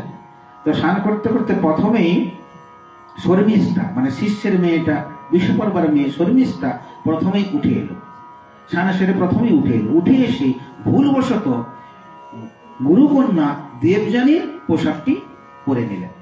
এই যখন দেবযানী পোশাকটি বললেন, তখন দেবযানী তিনি কিন্তু কিছু তিরস্কার করলেন, যে তুমি যত করলো আমার শিষ্যের, আমাদের শিষ্য তার মেয়ে, তোমার সঙ্গে আমার বন্ধুত্ব আছে, তাই বলে তুমি আমার পোশাকটা পরে নেবে, এটা তুমি ঠিক করোনি। এরকম করে দু একটি কথা বললেন, তিরস্কার করলেন। এই কথাটা ইনি হচ্ছে অসুর বংশের কন্যা শর্মিষ্ঠা, বিষপর্বার কন্যা, তার কথাগুলো সহ্য হলো না। তখন কি করলেন না, তখন ওই দেবযানীকে একটা সেখানে কুয়া ছিল, সে কুয়াতে জল ছিল না, জলশূন্য কুয়াতে ঠেলে ফেলে দিলেন। শর্মিষ্ঠা দেবযানীকে সেই জলশূন্য কুয়াতে ঠেলে ফেলে দিয়ে সকলকে নিয়ে সেখান থেকে চলে এলেন। এবার সেই বেচারি একা সেখানে, বাঁচাও বাঁচাও, কে বাঁচাবে এখন ওই গভীর অরণ্যের ভেতর। তো এই যজাতি ইনি মৃগয়া করতে এলেন। ইনি মৃগয়া করতে এসে দেখলেন সে কুয়ার ভিতরে একজন সুন্দরী রমণী, সে চিৎকার করছে। তখন এই যজাতি তিনি তাকে উদ্ধার করলেন। এই উদ্ধার যখন করলেন তখন দুজনের ভালোবাসা হলো। সেই দেবযানী তিনি বলছেন যে আপনি আজকে আমাকে বাঁচালেন, আমার প্রাণ দান করলেন, সুতরাং আমি আপনাকে স্বামীত্বে বরণ করতে চাই। আপনি কোন বর্ণের, কোন বংশে, আমার দেখার দরকার নেই, যেহেতু আপনি আমার প্রাণ দান করলেন আজকে, আপনি না হলে আমি মারাই যেতাম, তাই আমি আপনাকে বিয়ে করতে চাই। এই দুজনের প্রণয় হলো, বিয়ে হওয়ার প্রতিশ্রুতি হলো। দেবযানী ফিরে এলেন, ফিরে এসে শুক্রাচার্যকে সমস্ত কথা নিবেদন করলেন। পিতাকে সমস্ত কথা বললেন। পিতা সঙ্গে সঙ্গে শুক্রাচার্য ক্রোধান্বিত হয়ে বিষপর্বার বাড়িতে গিয়ে বলছে, বিষপর্বা, তোমার মেয়ের এত বড় স্পর্ধা, কোথায় সেই শর্মিষ্ঠা? তার এত বড় স্পর্ধা, সে কিনা আমার মেয়েকে একটা জলশূন্য কুয়ার মধ্যে ঠেলে ফেলেছে। আজকে যজাতি এসেছিল বলে সে তাকে রক্ষা করলো, আর আমার মেয়েটা মারাই যেত। তখন সঙ্গে সঙ্গে বিষপর্বা পড়ে গেলেন গুরুদেবের চরণে। গুরুদেব, ভুল তো হয়েছে, এখন তার শাস্তি কি হবে বলুন? যা শাস্তি হবে আমার মেয়ে নিশ্চয়ই সেই শাস্তি গ্রহণ করবে, গ্রহণ করতে বাধ্য থাকবে। তখন সেই শুক্রাচার্য বললেন, আজ থেকে তোমার মেয়ে আমার মেয়ের দাসী হবে। আজ থেকে তাকে দাসীগিরি করতে হবে, সারাটা জীবন সে দাসী হয়ে থাকবে। তাই হবে গুরুদেব। সেদিন থেকে শর্মিষ্ঠা হয়ে গেলেন দেবযানীর দাসী। আর দেবযানীর বিয়েও হলো। তার পিতা শুক্রাচার্য তিনি বললেন, আচ্ছা ঠিক আছে, হতে পারে ক্ষত্রিয়, কিন্তু আমার মেয়ের প্রাণদান করেছে, আমার মেয়েকে রক্ষা করেছে, তাহলে অতএব নিশ্চয়ই আমি এটা মেনে নেব। তাই শুক্রাচার্য মেনে নিলেন, ক্ষত্রিয় হলেও যজাতির হাতেই সম্প্রদান করলেন নিজের কন্যা দেবযানীকে। আর যখন কন্যা যাচ্ছেন শ্বশুরালয়ে, তখন জামাইকে বারবার করে বলে দিলেন, যজাতি দেখো, এই যে দাসীটা শর্মিষ্ঠা, এই দাসীটাকেও সঙ্গে পাঠালাম, এই দাসীগিরি করবে, সবসময় তোমাদের সেবা করবে। হ্যাঁ, তো এই দাসীকেও পাঠালাম, যেহেতু এই দেবযানীর দাসী, সেই হিসাবে দেবযানী যেহেতু বিয়ে দিলাম তোমার সঙ্গে, তোমার ঘরে যাচ্ছি, দাসীটাকেও পাঠালাম, কাজ সঙ্গ তুমি করবে না, কোনোদিনের জন্য করবে না। হ্যাঁ, তাকে দাসীর জায়গায় থাকতে দেবে। তখন যজাতি বললেন, তাই হবে। শ্বশুর মশাইকে বললেন, তাই হবে বাবা। এই বলে বিয়ে হয়ে গেল, চলে গেল শ্বশুরালয়ে, সুন্দরভাবে দিন যাপন করছেন। এখন এই দেবযানীর তিনি গর্ভবতী হলেন, দেবযানীর দুটো পুত্র হলো। তখন এইদিকে এই দাসী শর্মিষ্ঠা তিনি ঋতুবতী হলেন, প্রথম ঋতুবতী হয়েছেন। এই ঋতুবতী হলেন, হ্যাঁ, তিনি মনে মনে চিন্তা করলেন, আমি তো দাসী, তাহলে আমাকে তো আর কেউ কোনোদিন বিবাহ করবে না, তাহলে আমি কি সন্তানের জননী হব না? আমার মনের ইচ্ছা কি পূর্ণ হবে না? গোপনে রাজাকে গিয়ে বললেন, রাজন, আপনি আমার মনের বাসনা পূর্ণ করুন, আমার ঋতু রক্ষা করুন। তখন যজাতি তিনি চিন্তা করলেন, আমার শ্বশুর মশাই আমাকে নির্দেশ করেছেন, না বলেছেন, তাহলেও এখন এখন যখন শর্মিষ্ঠা এত করে বলছে, অতএব এটি হয়তো ভগবানেরই ইচ্ছা, যাই হোক, যা হয় হবে। এখন নিজেকে তিনি ধরে রাখতে পারলেন না, সেই যজাতি শর্মিষ্ঠার সঙ্গে গোপনে মিলিত হলেন। শর্মিষ্ঠা গর্ভবতী হলো। খবরটা সঙ্গে সঙ্গে দেবযানী জানতে পেরে গেলেন। দেবযানী তার পিতাকে জানিয়ে দিলেন, পিতা, এই তোমার জামাইয়ের কাণ্ড কারখানা দেখো। তাকে এত করে বলার পরেও সে কিন্তু এই দাসীর সঙ্গে মিলিত হয়েছে। এই সঙ্গে সঙ্গে ক্রোধান্বিত হলেন।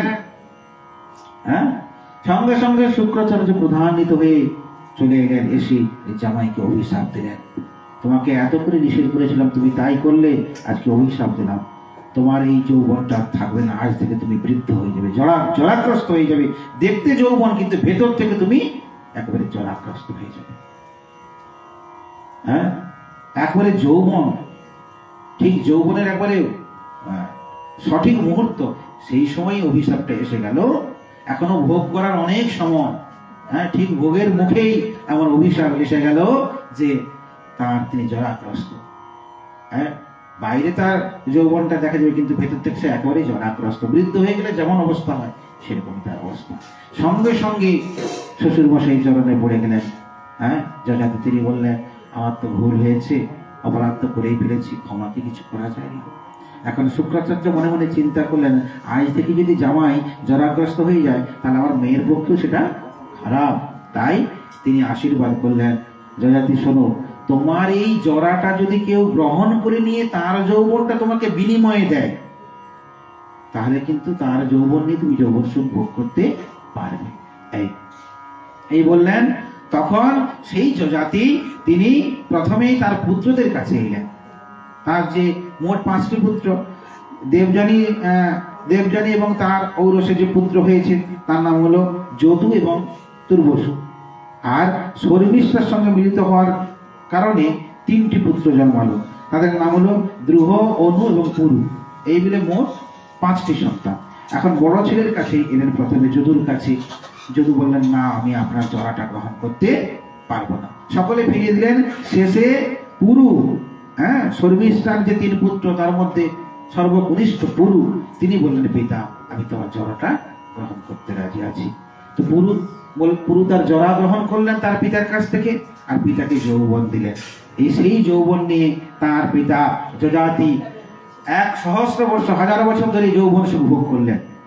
কিন্তু যৌবন সুখ ভোগ করার পর তিনি চিন্তা করছেন, এখনো তিনি তৃপ্ত নন। তার এবার অনুশোচনা এসে গেল, হায় হায়, আমি কত বড় একটা অন্যায় করেছি, ভুল করেছি। আমি এতদিন ধরে আমার ছেলের যৌবন নিয়ে যৌবন সুখ ভোগ করছি, ঠিক আমাকে, এবং আমি এতদিনে যৌবন সুখ ভোগ করার পর এখনো পরিতৃপ্ত নই, ঠিক আমার এই কামনা বাসনাকে। তিনি নিজেকে ধিক্কার দিলেন, নিজের ভুল বুঝতে পারলেন, না না, গোবিন্দ চরণই একমাত্র আমার সমস্ত পাপ থেকে মুক্তির পথ হলো গোবিন্দ চরণ আশ্রয় করা।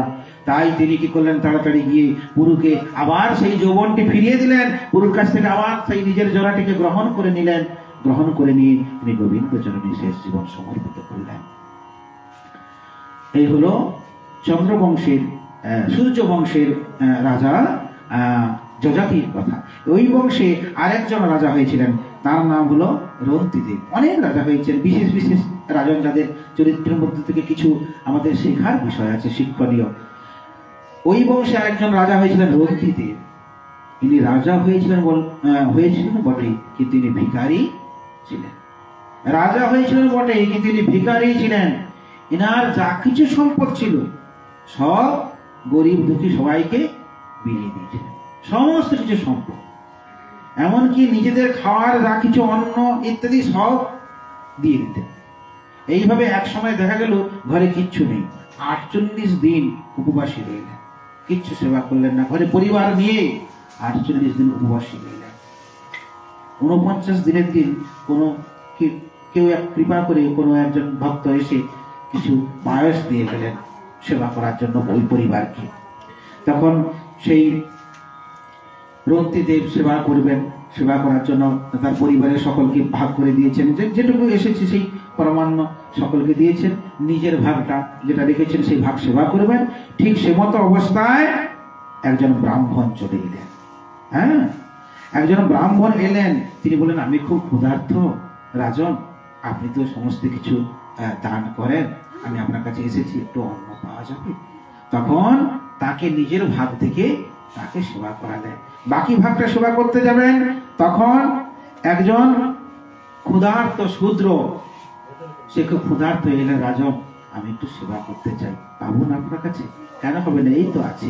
যেটুকু ছিল তার সেখান থেকে কিছুটা সেই শূদ্রকে মনে করলেন, তিনি মনে করতেন সকলের মধ্যে ভগবান আছে, এই শূদ্র ব্যক্তিটি এর মধ্যেও তো আমার ভগবান আছে, অতএব তাকে সেবা দিলেন।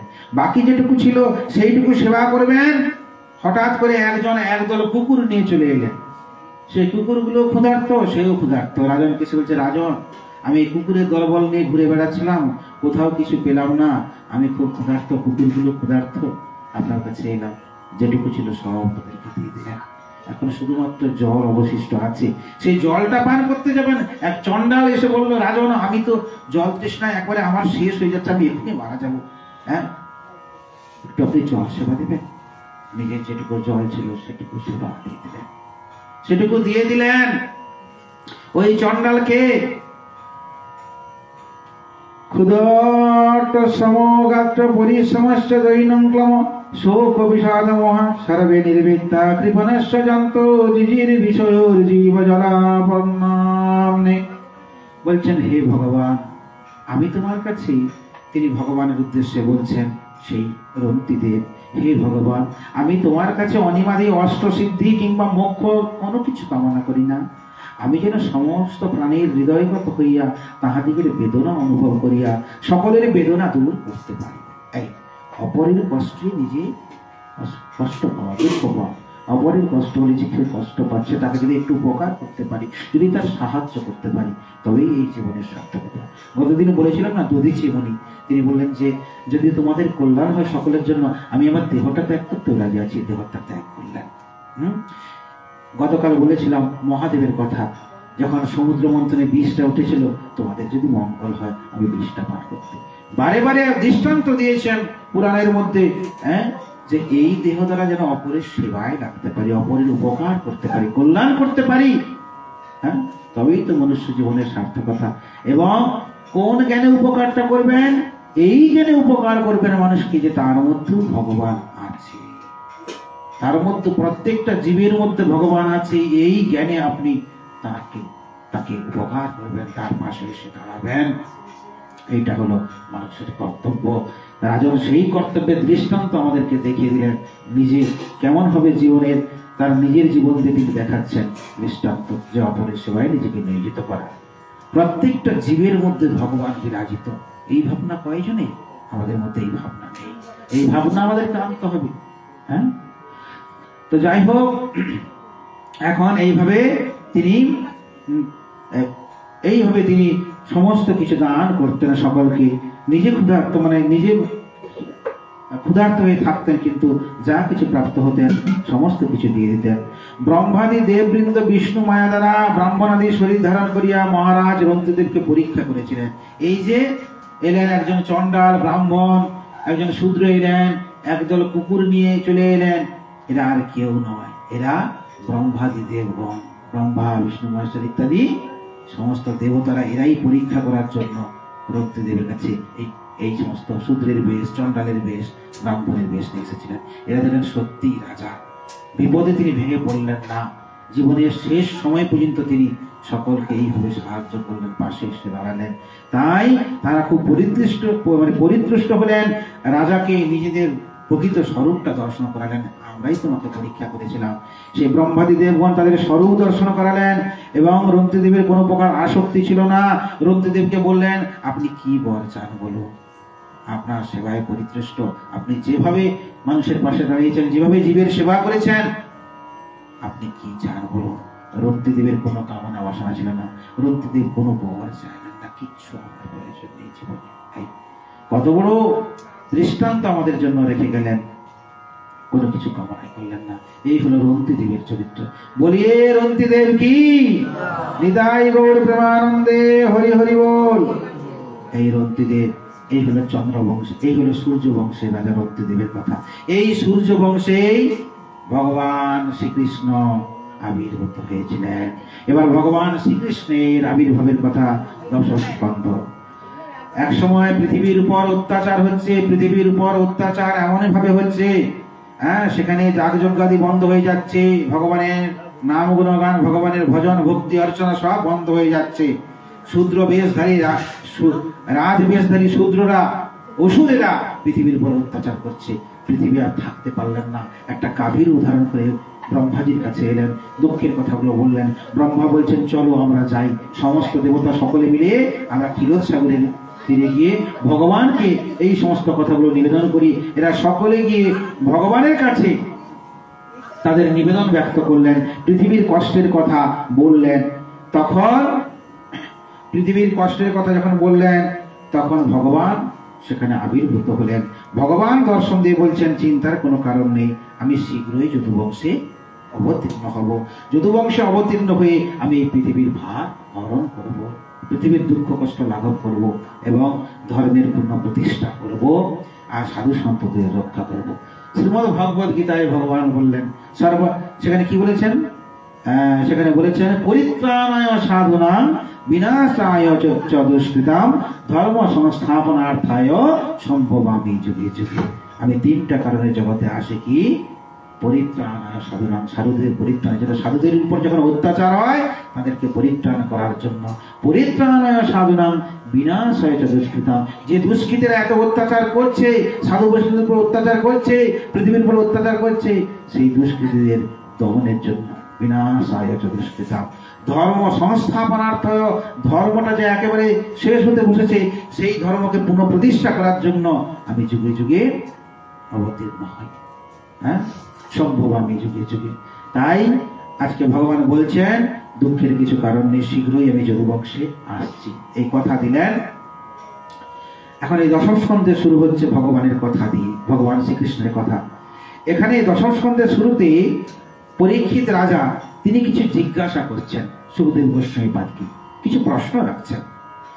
এতক্ষণ যে প্রশ্ন রেখেছিলেন, এর আগে নবম স্কন্ধ অবধি পরীক্ষিত যখন যখন প্রশ্ন করেছেন সুখদেব গোস্বামী পাদকে, ভাগবতে লেখা হয়েছে পরীক্ষিত উবাচ, পরীক্ষিত জিজ্ঞাসা করলেন পরীক্ষিত উবাচ।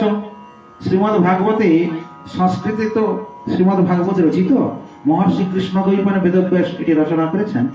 সেখানে পরীক্ষিত উবাচ, পরীক্ষিত জিজ্ঞাসা করলেন। কিন্তু দশম স্কন্ধের শুরুতে রাজ উবাচ, রাজা জিজ্ঞাসা করলেন। কেন?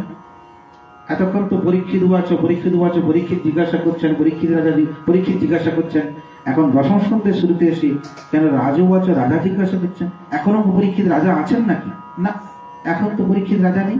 পরীক্ষিত এক সময় এই শশাকরা পৃথিবীর রাজা ছিলেন, কিন্তু যখন তিনি ব্রহ্ম শাপগ্রস্ত হলেন, হ্যাঁ, যখন সিংহী মুনি তাকে অভিশাপ দিল 7 দিন পর তক্ষক দংশনে তার প্রাণ হারিয়ে যাবে, সেদিন থেকে রাজকার্য ত্যাগ করলেন। রাজ্যের সকল দায়িত্ব পুত্র জন্মিজয়কে দিলেন। রাজবেশটা পরিত্যাগ করলেন, কাঙাল বেশে গঙ্গার তীরে এসে বসেছেন এবং ভাগবত কথা শুনছেন। তাহলে তিনি তো আজকে কাঙাল পথের ভিখারি, তবু তাকে রাজা বলা হচ্ছে কেন? দশম স্কন্ধের শুরুতে বললেন রাজ উবাচ, তাকে রাজা বলা হচ্ছে। আমরা দেখলাম তিনি এখন রাজা নয়, রাজা ছিলেন এক সময়, কিন্তু এখনো তাকে রাজা বলে সম্বোধন কেন করা হলো? শ্রীমদ্ ভাগবতে টিকাকারগণ ব্যাখ্যা দিচ্ছেন, তিনি এখনো রাজা আছেন, তিনি এখনো রাজা আছেন এবং চিরদিন তিনি রাজার আসনে বসেই থাকবেন। বলে আমরা তো দেখতে পাচ্ছি তিনি ব্রহ্মশাপগ্রস্ত হয়ে কাঙাল হয়ে গঙ্গার তীরে একখণ্ড বস্ত্র অবলম্বন করে ধুতি উত্তরে নিয়ে গঙ্গার তীরে বসেছেন, তিনি এখনো রাজা আছেন। বলে হ্যাঁ, এখনো রাজা আছে। কেন রাজা আছে? না, ওই যে সম্পদগুলো ওগুলো তিনি ত্যাগ করে এসেছেন। রাজকীয় যা সম্পদ ছিল রাজবেশ সব ত্যাগ করেছেন, কাঙাল হয়েছেন ঠিক কথা, কিন্তু গঙ্গার তীরে এসে বসে ভাগবত কথা শুনতে শুনতে তিনি নতুন করে কিছু সম্পদ পেয়েছেন। বলে কি সেই নতুন সম্পদ?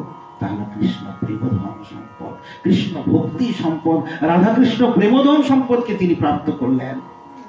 এই বাকি 4 দিনের মাথায়, 4 দিনের শেষে ভাগবতের দশম স্কন্ধ শুরু হচ্ছে ভাগবতে। সেখানে বাকি 3 দিন, 3.5 দিন, 4 দিন শোনা হয়ে গিয়েছে। এই যে 3-4 দিন ভাগবত শুনছেন পরীক্ষিত, একেবারে জল পানি কিছু গ্রহণ করেননি। প্রায় ভূষণে বসেছেন, জল পানি কিছু গ্রহণ করেননি। সুখদেব গোস্বামী বললেন, রাজন তুমি একটু কিছু অন্তত মুখে নাও, একটু জল কিছু নাও। না না গুরুদেব, আমি যা শ্রবণ করছি আমার আর ওই তৃষ্ণা নেই। জল পানি কিছু গ্রহণ করেননি। 3-4 দিন হয়ে গেল তিনি গঙ্গার তীরে বসে ভাগবত কথা শ্রবণ করছেন। 2 নয়নে তার চোখের জল, 2 নয়ন দিয়ে চোখের জল ঝরঝর করে পড়ছে, অষ্টসাত্ত্বিক ভাব তার এসে যাচ্ছে। তিনি ভাগবত কথা শ্রবণ করছেন। ভাগবত কথা শ্রবণ করতে করতে তিনি একটা নতুন সম্পদ, ভক্তির সম্পত্তি জীবনে পেয়ে গেলেন। জীবনের সর্বশ্রেষ্ঠ সম্পদ হলো ভক্তি সম্পদ, কৃষ্ণ প্রেমধন সম্পদ। থাকতে পারে আপনার লাখ লাখ টাকা, গাড়ি বাড়ি, টাকা পয়সা, ধন সম্পত্তির মালিক, কিন্তু আপনি প্রকৃত জড়জগতে আপনার অনেক, আপনাকে সম্মান করতে পারে, একজন বিরাট ধনী ব্যক্তি উচ্চ আসনে বসে তা সম্মান তোমার হতে পারে, কিন্তু প্রকৃতপক্ষে তুমি কিন্তু ধনী নয়। জড়জগতের এই ধনগুলো তোমাকে নরকে নিয়ে যাবে, কিন্তু যদি কৃষ্ণ প্রেমধন সম্পদ জীবনে প্রাপ্ত করতে পারো, না থাকতে পারে তোমার ধন সম্পদ, টাকা পয়সা, কিন্তু কৃষ্ণ প্রেম ভক্তি যদি তোমার থাকে, এই সম্পদটা যদি তুমি জীবনে আনতে পারো, এই সম্পদটা তোমাকে ভগবানের চরণে পৌঁছে দেবে। তাই জীবনের সর্বশ্রেষ্ঠ সম্পদ হলো কৃষ্ণ প্রেম ভক্তি সম্পদ। এইটি জীবনে যিনি করায়ত্ত করতে পেরেছেন তিনি হলেন প্রকৃত ধনী ব্যক্তি। এই জন্য রামানন্দ রায়ের সঙ্গে মহাপ্রভুর কথোপকথন হয়েছিল গোদাবরী তীরে। সেখানে রামানন্দ রায়কে বললেন মহাপ্রভু, বলছেন সম্পত্তির মধ্যে জীবের কোন সম্পত্তি গণি, এটি চৈতন্য চরিতামৃতে আছে। সম্পত্তির মধ্যে জীবের কোন সম্পত্তি গণি, মানে সম্পত্তি তো জীবের অনেক আছে, এর মধ্যে কাকে প্রধান বলে মনে করবো, কোন সম্পত্তি শ্রেষ্ঠ? সম্পত্তির মধ্যে জীবের কোন সম্পত্তি গণি। রামানন্দ রায় কি বললেন? হ্যাঁ, রাধা কৃষ্ণ প্রেম ধন যার সেই বড় ধনী, নিতাই গৌর হরি বল। রাধা কৃষ্ণ প্রেম ধন যার জীবনে যিনি করায়ত্ত করতে পেরেছেন সেই তো ধনী ব্যক্তি। তাই আমাদের প্রত্যেকটি জীবে রাধা কৃষ্ণ প্রেম সম্পত্তি যেন আমরা আনতে পারি, ভগবানকে ভক্তি করতে পারি, এই সম্পদটি জীবনের আসল সম্পদ। এই সম্পদটা পেয়েছেন রাজা। 3-4 দিন ধরে কিছু সেবা করেননি, অনর্গল ভাগবত কথা শুনছেন, অষ্টসাত্ত্বিক ভাব এসে যাচ্ছে। তিনি এই যে কৃষ্ণ প্রেমধন সম্পদটা জীবনে আনলেন, তাই তাকে এখনো রাজা বলে ঘোষণা করে দেওয়া হলো। সারাটা জীবন বৈষ্ণব সমাজে তিনি রাজা কেন, রাজাধিরাজ হয়ে বসে থাকবেন। কৃষ্ণ প্রেমধনকে তিনি পেয়েছেন। সেই রাজা জিজ্ঞাসা করছেন, বলছেন যদস্য ধর্মশীলস্য নিতরাং মুনি সত্তম তত্ত্বং সেনাপতির্নস্য বীর্য বীরজানি সংশন। তিনি প্রশ্ন করছেন যে ধর্মশীল যদুবংশে ভগবান শ্রীকৃষ্ণ যে অবতীর্ণ হয়েছিল সেই কথা কৃপা করে গুরুদেব আপনি বলুন। সেই রাজা জিজ্ঞাসা করছেন সুখদেব গোস্বামী পাঠকে। এখন সুখদেব গোস্বামী পাঠকে যে বললেন ধর্মশীল যদুবংশে ভগবান আবির্ভূত হয়েছিলেন সেই কথা বলুন। এখন পরীক্ষিত রাজা ইনি বলছেন ধর্মশীল যদুবংশ, যদু রাজাকে ধর্মশীল বলছেন। এই যে যদস্য ধর্মশীলস্য, যদু রাজাকে ধর্মশীল বলছেন, কিন্তু একটু আগেই আপনারা দেখলেন যদু রাজা ধর্মশীল নয়। যখন যদুর পিতা যজাতি যদুর কাছে এসে বলেছিল যজাতি তুমি তোমার বড় ছেলে, তুমি আমার জরাটা গ্রহণ করো, তোমার যৌবনটা আমাকে দাও। যজাতি সেদিন যদু কি করেছিল? পিতাকে ফিরিয়ে দিলেন, না পিতা তোমার জরাটা আমি গ্রহণ করতে পারবো না, আমার যৌবনটা তোমাকে দিতে পারবো না। যে একটা পিতার কথা রক্ষা করতে পারে না সে কি করে ধার্মিক হতে পারে? কিন্তু এখানে পরীক্ষিত মহারাজ বলছেন না তিনি ধার্মিক। এমনি এমনি পরীক্ষিত বলেননি, যদু রাজা ধার্মিক ছিলেন। পিতার কথা রাখলেন না, পিতাকে ফিরিয়ে দিয়ে তিনি ধর্মের মর্যাদায় রাখলেন। তিনি মনে মনে চিন্তা করলেন আমার পিতা আমার কাছে এসেছে। যদু রাজা চিন্তা করছেন আমার পিতা আমার কাছে এলো, আমার কাছ থেকে যৌবনটা নেবে আর আমাকে জরাটা দিয়ে দেবে। আমি যদি জরাগ্রস্ত হয়ে যাই তাহলে আমি কৃষ্ণ সেবা থেকে বঞ্চিত হয়ে যাব। জীবনে যে আমি ব্রত নিয়েছি সারাটা জীবন কৃষ্ণ সেবা করব, ভগবানের ভজন করব, ভক্তি করব, আমি যদি জরাগ্রস্ত হয়ে যাই, বৃদ্ধ হয়ে যাই, তাহলে এই হাত দিয়ে কি করে আমি তুলসী কৃষ্ণ সেবা থেকে বঞ্চিত হয়ে যাব। যেদিন থেকে আমি দীক্ষা নিয়েছি সেদিন থেকে এই দেহটা ভগবানের চরণে সমর্পণ করেছি। হ্যাঁ, যেমন বিকৃত পশুর প্রতি আমাদের কোনো অধিকার থাকে না। আপনি একটা ঘরে গাভী পাললেন, যতদিন পেলেছেন আপনার কাছে ছিল ততদিন আপনার অধিকার ছিল। যখন সেটিকে বিক্রি করে দিলেন সেদিন থেকে আপনার আর কোনো অধিকার থাকলো না। যাকে দিয়েছেন বিক্রি করেছেন সেটা তার হয়ে গেল, আপনি কিছু বলতে পারবেন না। সে তাকে খাওয়ালো, রাখলো, মারলো, কাটলো, আপনার আর বলার কোনো অধিকার নেই। আজকে সেই যদু রাজা চিন্তা করলেন আমি কৃষ্ণ মন্ত্রে দীক্ষা নেওয়ার সঙ্গে সঙ্গে আমার দেহটা গোবিন্দের সেবায় দিয়ে দিয়েছি, বিক্রি হয়ে গিয়েছে, এই দেহের প্রতি আমার কোনো অধিকার নেই, তাই আমি সিদ্ধান্ত নিতে। সেই পদ্ম পুরাণে বলা হয়েছে যে মন্নিমিতং কৃতং পাপমোপি ধর্ময় কল্পতে মামনাদিত্য ধর্ময়োপি পাপ সদমত প্রভাবত। সেখানে বললেন ভগবান আমার জন্য পাপ করলেও তাহা ধরে। কেউ যদি আমাকে আমার সেবা করতে গিয়ে কোনো পাপও করে ফেলে, আমাকে প্রসন্ন করতে গিয়ে, আমাকে খুশি করতে গিয়ে তার যদি পাপও হয়ে যায় সেটা তার পাপ নয়, সেটা হলো তার ধর্ম। বিপরীত পক্ষে যেখানে আমার ভজন হয় না, আমাকে ভক্তি করা হয় না, সেটা যদি পৃথিবীর সব থেকে বড় ধর্ম হয় সেটাকে আমি অধর্ম বলে ঘোষণা করে দিলাম। দেখবেন কিছু কিছু সম্প্রদায় আছে তাদের ভগবত ভজনের কোনো ব্যাপার নেই, হরি নামের কোনো ব্যাপার নেই, অনেক খাওয়া দাওয়া চলছে, অনেক বড় দান, বস্ত্র দান, অন্যতম বিরাট ব্যাপার চলছে, সেখানে কোনো ভগবানের সেবা পূজা নেই। ভগবান ঘোষণা করে দিলেন যেখানে আমার ভজন নেই, আমার ভক্তি নেই, আমার নিমিত্ত যেখানে উৎসব নেই, সেই উৎসবটা পৃথিবীর যত বড় উৎসব হোক না কেন ওটা একটা অধর্ম। বরং আমাকে খুশি করতে গিয়ে যদি কেউ অধর্ম করে ফেলে, পাপও করে ফেলে, সেটা তার পাপ নয়, সেটা ধর্ম। এমন সুন্দর কথা বলেন। তাই আজকে পিতাকে ফিরিয়ে দিয়ে যদু রাজা ভুল কিছু করেননি, কারণ পিতার কাছ থেকে যদি জরাটা গ্রহণ করে তাহলে সে কৃষ্ণ সেবা থেকে বঞ্চিত হয়ে যাবে। তাই পিতার কাছ থেকে জরা গ্রহণ করলেন না, পিতাকে যৌবনটা দিলেন না, এতে ধর্মের মর্যাদায় রক্ষা করলেন। এই জন্য পরীক্ষিত রাজা বলছেন যে যদস্য ধর্মশীলস্য, ধর্মশীল যদুবংশে ভগবান আবির্ভূত হয়েছিলেন সেই কথা বলুন। আরো বলছেন নির্বৃত্ত শৈলীয়পগীয়মানাদ ভবৌ সদাক্ষ মনোভিরামা ক উত্তম শ্লোক গুণানুবাদ পুমান বিরজ্যেত বিনা প্রসূগ্নাথ। তিনি আরো বলছেন পরীক্ষিত মহারাজ বলছেন যাদের সর্বতৃষ্ণা চিরতরে নিবৃত্ত হয়েছে সেই জীবন মুক্ত মহাপুরুষে যাও অতৃপ্ত হৃদয়ে নিত্য নিরন্তর গান করে থাকেন। ভগবানের কথা এত সুন্দর, যারা ভক্তির অনেক উচ্চ পর্যায়ে চলে গিয়েছেন তারাও এই ভগবানের কথা, ভগবানের গুণগান থেকে ছড়ে থাকতে পারেন না, সদাই ভগবানের গুণগান করেন। ভক্তির তো একটা স্তর আছে, প্রথমে আমরা ভগবানের গুণগান করব, ভগবানের নাম বদনে নেব, কিন্তু ভক্তির উচ্চ স্তরে চলে গেলেও সেখানে গিয়েও এমনই সুধা আছে ভগবানের কথার মধ্যে, সেই কথা কিন্তু তারা ছাড়তে পারে না। উচ্চ স্তরে পৌঁছে গিয়েও তারা নিরন্তর ভগবানের কথা শ্রবণ করে যাচ্ছেন, আস্বাদন করে যাচ্ছেন, কীর্তন করে যাচ্ছেন। আর বলছেন যে মুমুক্ষু জনের পক্ষে যা ভবরোগের ঔষধ, মুমুক্ষু জন যারা মৃত্যুপথ যাত্রী, তাদের ক্ষেত্রে ওই ভগবানের কথা একটা ভবরোগের ঔষধ হয়ে যায়। মুমুক্ষু জনেরাও তাদেরকেও ভাগবত কথা শ্রবণ করানো উচিত, যারা মৃত্যুপথ যাত্রী। কেন? এতদিন ভগবানের কথা শুনলো না, কিন্তু এরপরে ভাগবতের আয়োজন করে ভগবানের কথা শোনাতে হয়। কেন? যদি কোনো স্বীকৃতি ভালো থাকে, যদি কোনোভাবেই ভাগবতের কথাগুলি তার কর্ণে চলে যায়, তার অন্তরে চলে যায়, তাহলে এতদিন ধরে সে অনেক পাপ করলেও আজকে শেষ জীবনে ভগবানের কথা শুনে তার অন্তত নরকে গতি হবে না, ভগবানের ধামে সে চলে যেতে পারে।